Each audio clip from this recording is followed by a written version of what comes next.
So I guess just a little update to you and myself.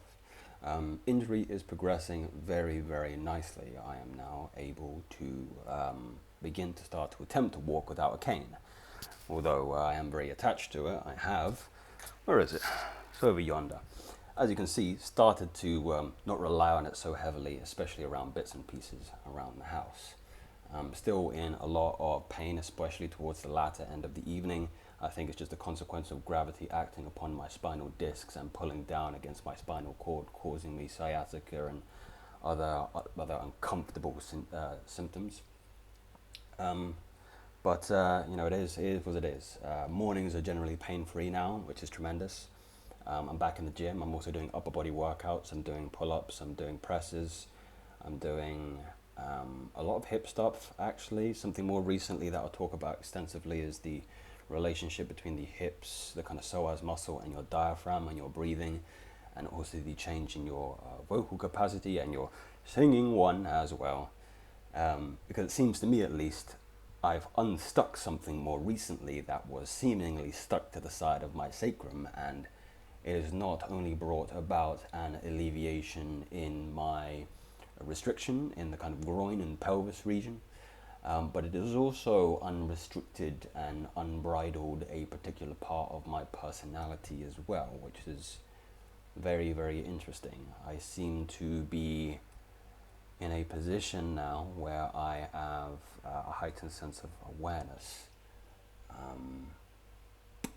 And I think it was primarily through the combination of regular breathwork practices, meditation, equally, this last one's going to come out of left field, but just bear with me for a moment.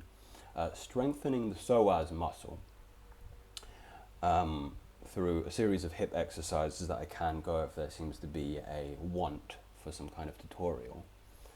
Where was I in terms of my person? The combination of things that unlocked a different part of my personality, yes. A combination of that and also cannabis use, mild cannabis use, I should say. Those of you who are very familiar with my story know that I was sectioned back in 2018 in the UK for a first episode psychosis in which a dealer who was supposedly selling me weed was actually selling me something called prison spice, which is a synthetic form of cannabis, which has street names that are very interesting as well, I might add. Bird killer, zombie, green heroin. It's got a reputation. In fact, a lot of, I won't go on again into too much detail. If you want a rendition of that, I can go into it. But a bad position, essentially what I just want to delineate for you is that I have a previous history of substance abuse. Definitely, that's fair. I won't argue that, that's fair. Substance abuse.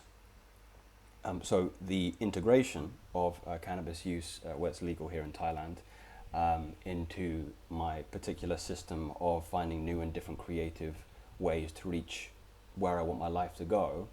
The inclusion of cannabis may seem to an outside party and to yourselves as an unwise move, and I can empathize with that, but cannabis helps me in a creative sense. It allows me to kind of spend more time and attention and focus on deep philosophical and existential thoughts about reality and how all of this works. And it seems to me the combination of that and also unsticking something physically, like I fundamentally believe that a lot of your potential is locked up in your body, like your body is your mind, as a reflection of one another. That's a hermetic idea, as above, so below. Like, fundamentally, if we believe that is true, then it would make logical sense that a lot of your potential is bound up in the restrictions of your body. And me having to recover from a very serious injury, L5-S1 disc herniation, 9 to 12 months recovery, I'm doing exercises that I've never done in my life before. I'm exploring different parts of my physiology, my weaknesses, my lack of range of motion, my lack of mobility, and I'm actively working on it diligently every single day, consistently for the past 5 to 6 months. It changes you. A lot of your potential is bound up in your physiology, and if you undo those restrictions, if you do things like yoga, like just stop wasting your time, like it's so accessible. I mean, there's some stuff on this channel, like previous videos, like if you want to subscribe, I'll probably do more. You have to let me know if you want more in the future, but it's super, super important that you are unlocking different parts of your mind. Like the parallel to that is unlocking different parts of your body, which is going to be reflected in that. Like that polarity exists. Of course it exists. Like your nervous system, your brain is part of your nervous system. Like if the brain is the root, the rest of the body are the branches. And the branches usually comprise of most of the root. Like the brain is the root, like you could think about it like an upside down plant. The brain is the root and the rest of the body are the branches. Like take care of your branches, prune the branch. That's like the bonsai tree, isn't it? That's a great analogy actually for it, is you're pruning the bonsai tree. That's a reflection of your body. So you need to be doing that. Like it's integral as a man. Like if you want to be an integrated man, that's probably a really good North Star synonym that we're actively, like me and you are actively trying to pursue. Or integrated woman actually, because again, this is Joseph. It's not just for men, it's for women as well. Like I'm looking for seekers. I'm looking for kind of very curious personality types who actually want to answer the question, what is my life's greatest art? That I believe is the fundamental premise of my particular existence on this earth. And equally, I think that a lot of people would, they might use their own, they might present it in a different way, but that's ultimately what you're pursuing. Especially, I shouldn't talk about astrology because I'm just getting into it. Like I'm just dipping my feet into it, but I'm starting to maybe open up to the idea that there may be some legitimacy in things like number paths. So I'm path 7, and a kind of archetypal 7 is a loner kind of individual, not a lot of friends, runs a skeleton crew in terms of a friend circle, and is just fiercely curious about the world. It's just fiercely, like, just wants to gorge and read on books and podcasts and go down rabbit holes on YouTube. And I just want to uncover. Like I'm an excavator. I excavate stuff. Like I go under the soil. I want to find what's underneath there. What the fuck? Like this fossil, this rock, like I want to find stuff, but I want to find that in you. Like I want to pick stuff out of you.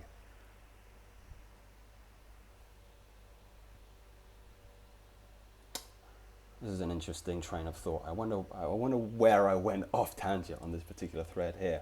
Ah, yes, I was just updating you, wasn't I? So yes, it's interesting to me that the reflection of the quality of your personality that you present to the world and market to the world is bound up in a lot of untapped potential in your body. Like go into the places that you don't want to if you want to start to progress your personality. That's fundamentally what you are. You're just a personality. You're a self. You're a soul.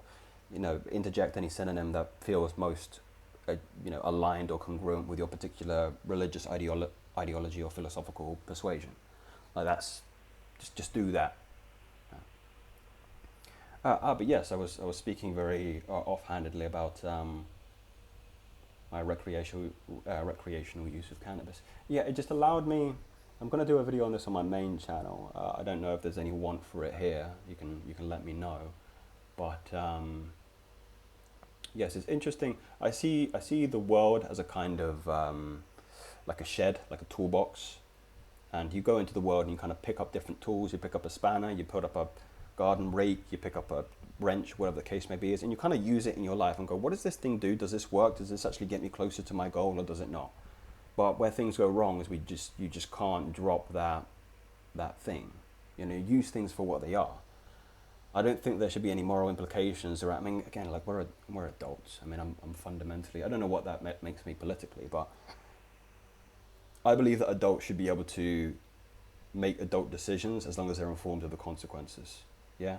Like imagine telling an adult, like taking something out of an adult's hand. You can't use this. I was born on this earth, was I not? The same as you. What gives you the right to put up those moral boundaries against me and stop me from fully exploring and experimenting with the fruits that this world have to offer? Keep me informed of it, cool. Yeah, do that. Keep me informed, but don't patronize me. Yeah, I'll take the risk. I'm more than welcome to take that risk.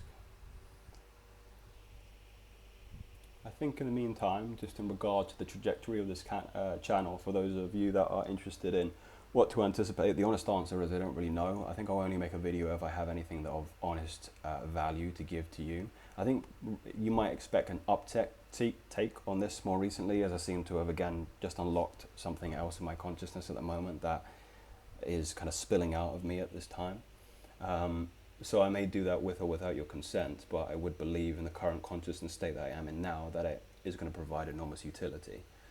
So, yeah, I don't care about your opinion. Let me know it. That would be nice. But again, I'm skeleton crew. If you're truly honest with yourself about who you are, I seem to either push people very hard in one direction or pull them very close to myself. That's just how it's been for me. I'm not going to censor myself, and if that's something that you subscribe to, then you can subscribe to me, and I'll bring you something valuable.